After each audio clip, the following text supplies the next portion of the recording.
Today we have lots to discuss. Come on! Gosh, okay. It's only my second episode back. It's gonna get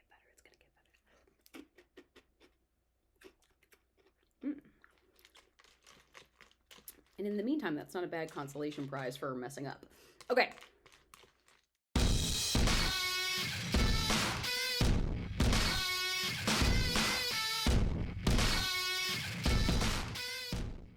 Hello, my friends, and welcome back to Let's Get Cereal, the weekly show where I, your host, Alyssa Marino, eat cereal and talk about stuff. Gosh, it feels good to say all that again.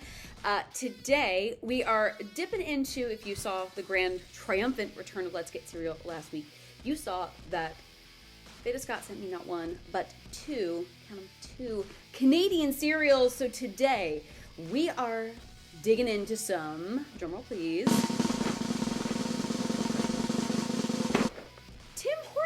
Cafe Mocha. Oh. Let's waste no time.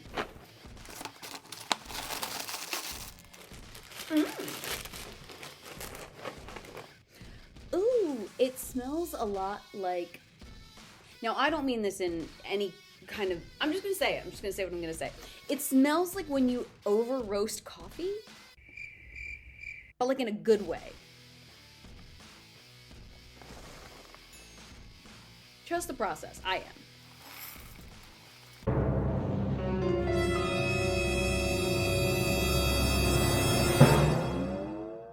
I guess I'm out of practice because... Oh man, that was my hip. Fallen soldier.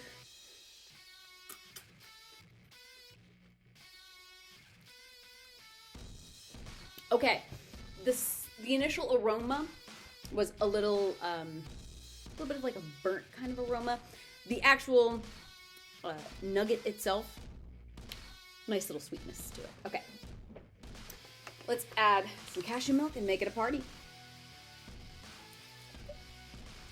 We've much to discuss on this episode of Let's Get Cereal, so without further ado, Tim Hortons Cafe Mocha cereal. Let's get cereal.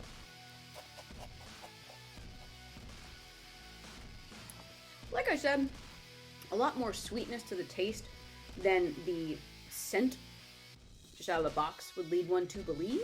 So that's a pleasant surprise. Also, we have these little, I know I dropped all the chocolatey bits, but there are little marshmallow bits. It looks like a Tums. I don't know why I did that. I know I don't really love marshmallow pieces, but that's okay. Those are very sweet. So, that's actually helps make up for the kind of off-putting a little scent of it initially. But this is a delicious cereal. Again, Beta, thank you so much for the tasty treats all the way from Canada. Very, very thoughtful of you, and I'm very excited to be enjoying them on this episode.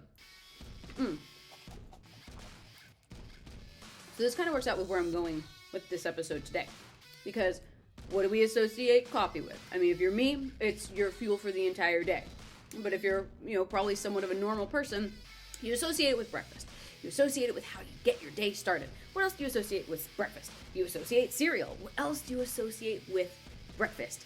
Most notably, Saturday morning breakfast. That's right, cartoons. So we're going to be talking about cartoons today. So I took a little poll. I took it to social media. I took it to the Breakfast Buddies. And I said, Breakfast Buddies, I want to know who is your favorite cartoon characters. So let's get into it. Let's talk about some of them and let's kind of highlight a few. Why don't we? So I started things off, my girl, Linda Belcher. Just such the perfect, absolute queen. The matriarch of the Belcher family from Bob's Burgers, sunshine of my days. I just adore her. I don't know what it is. I think it's just she is so incredibly effervescent. I feel like she is someone that is so driven to the beat of her own drum. I think it makes her really special, and she's just an undeniable force of nature. Linda Belcher. I did see some more representation of Bob's Burgers characters. The Endless One on Twitter. Highlight of Ever the Chameleon, Jean Belcher, another member of the Belcher family. I feel like Jean is just the sort of at times the typical, but really not the typical middle child. He just, again, someone that so boldly is himself. Just a darling, and musically inclined, may we say, darling of a character. We also had some other very famous families that we saw represented in The Simpsons. Greg Serrata is a big Homer Simpson fan. We had my friend Rob from Santina Bros shared Lionel Hutz, the personal injury lawyer, voiced by the late, the great Phil Hartman. An excellent, excellent choice.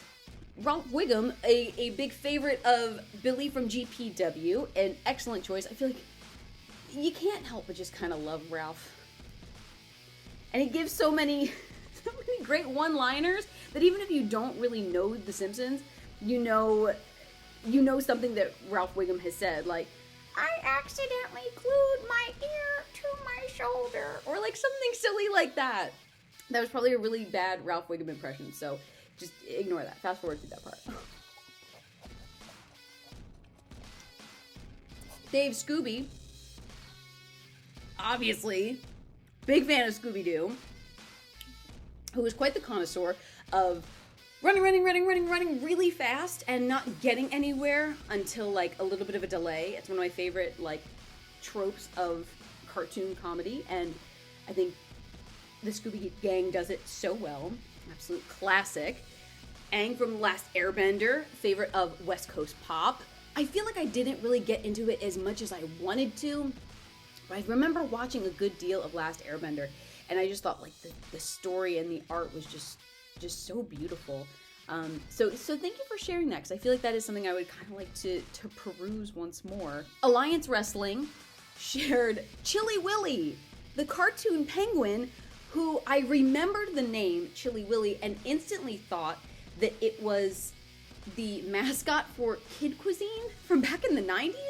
Turns out it's a completely different penguin mascot, but that was immediately what I thought of, was Chilly Willy. Was Chilly Willy the mascot of another food thing, like maybe slushies or something like that? Can somebody confirm? Does anyone remember that? Please share in the comments below.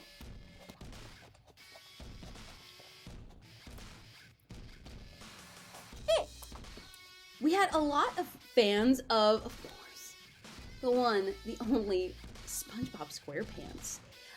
Delmy XO actually shared a GIF, and it was the jellyfish dancing, and it was also SpongeBob, so I'm not sure if it's the jellyfish or SpongeBob, or maybe both.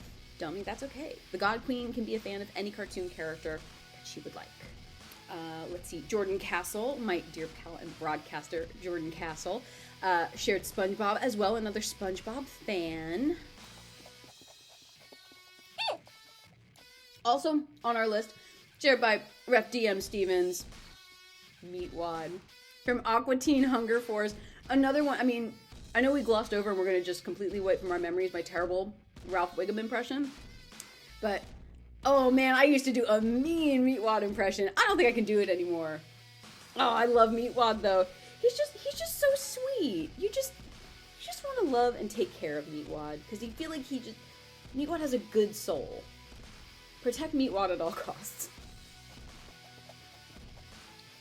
In complete polarity to the kind, good-hearted nature of Meatwad, Joe from Inside the Mark shared Cartman. Not the most kind-hearted nature for Eric Cartman, but another just an undeniable, iconic voice.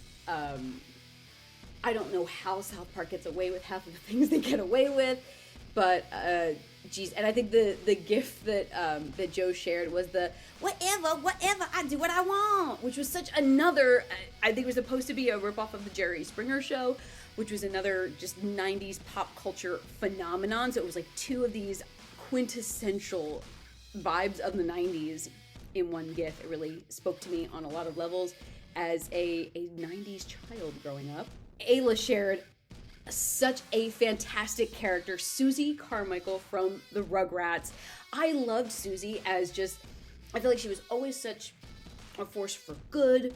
She wanted to make sure that everything was right and just, that Angelica wasn't giving the babies a hard time. She was wonderful. Susie Carmichael. I remember there was one episode where, because Susie to me I felt like was always such like a strong character, but then you remember these are still supposed to be kids.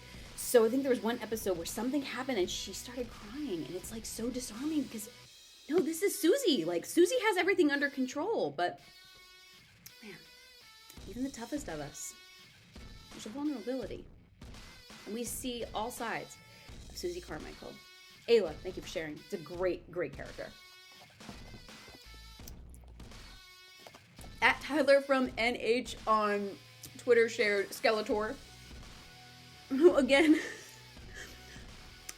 is this from Beastmaster? I feel like I'm just gonna double check myself because I just want to make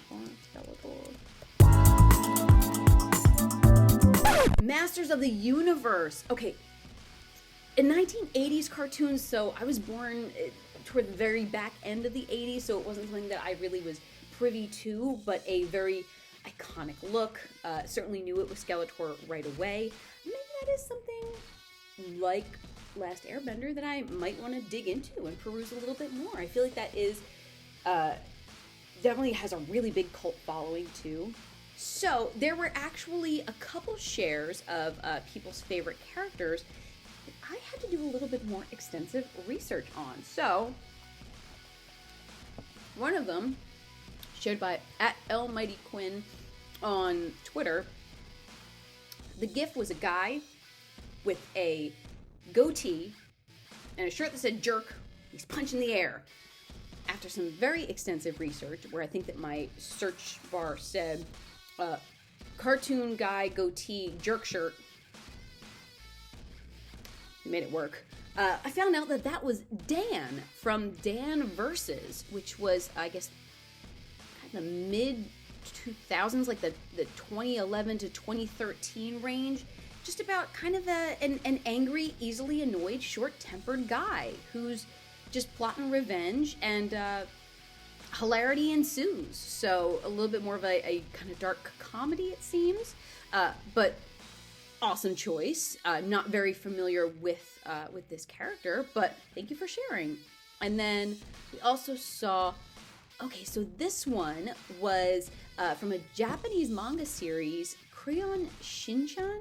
I hope I'm saying that correctly, but I knew that I had seen that character before. Like, it looked familiar to me, but I had to do a little bit more research to find out who it was. But Anthony at Antlion Designs, thank you for sharing. Over on Instagram, Fernando Reyes shared Tom and Jerry.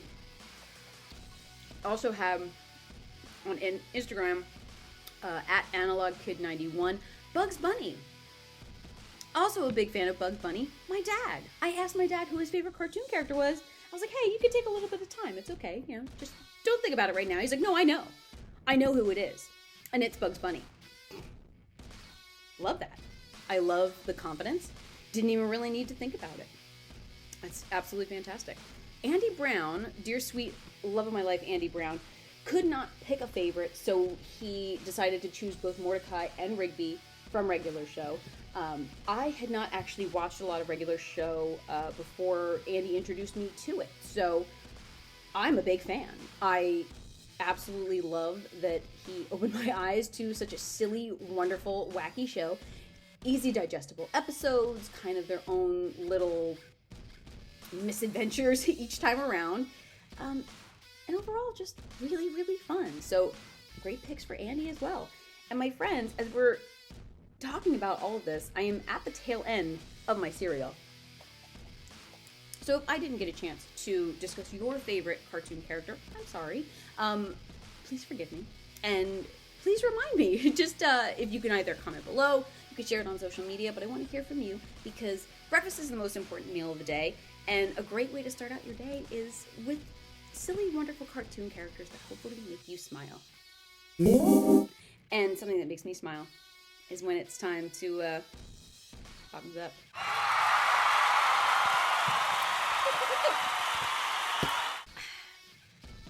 Delicious.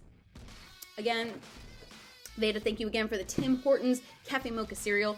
Absolutely delicious. I can't wait to keep chipping away at this rather hefty box of Cafe Mocha. My friends, thank you so much for hanging out on this Saturday afternoon with me. Tomorrow, I will actually be down in Philadelphia for Labor of Love. It's going to be Andy Brown, supported by the recently emerged from retirement, Kathy from Human Resources, facing Cheeseburger over at Labor of Love. They're downtown in Philadelphia, so be sure to check it out if you are in the area. And then next Thursday, I will be over at Wrestling Open, and on Friday, Andy and I will be over at Grind, which you can find up in the New England area. Wrestling Open in Worcester, Massachusetts, and Grind in Easthampton. So I will put links below. If you are in the area, be sure to check us out. And if you are not, be sure to watch over on IWTV. It'll be a blast, I promise. Again, thank you for spending the time, and I hope you have a wonderful rest of your weekend. Until next time, my friends, continue to do your best to be your best. And I will see you later.